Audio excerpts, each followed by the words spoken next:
faut aussi dire que les actes de violence que nous posons au quotidien dans nos milieux de vie, que ce soit en famille, que ce soit en communauté, que ce soit dans nos milieux sociaux, professionnels, démontrent très bien notre incapacité à prendre de la hauteur quant à nos émotions.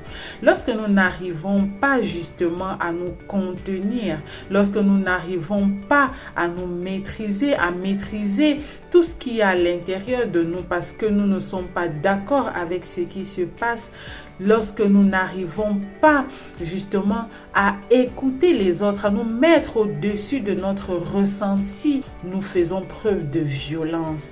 Nous posons des actes de violence, nous avons des attitudes de violence qui peuvent passer de la colère exprimée, de la voix qui s'élève au silence qui traduit justement cette violence passive.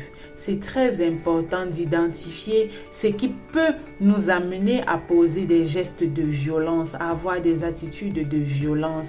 C'est pour ça que Papa Claude Olivier Adiaba nous amène à travailler sur notre degré de maturité.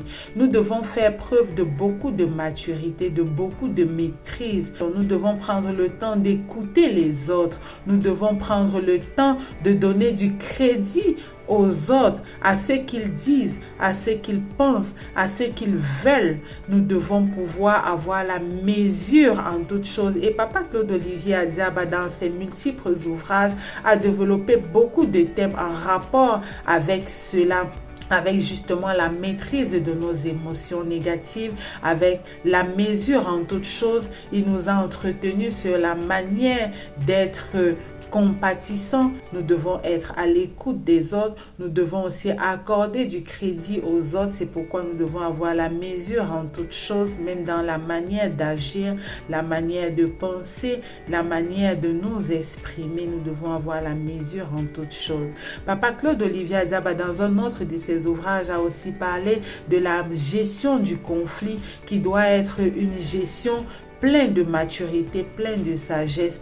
Alors, Papa Claude Olivier Adiaba, lorsqu'il commet un enseignement comme celui-ci, il le commet à la suite de d'autres enseignements qui nous amènent justement à ne pas faire recours à la violence contre nous-mêmes et contre les autres. C'est très important.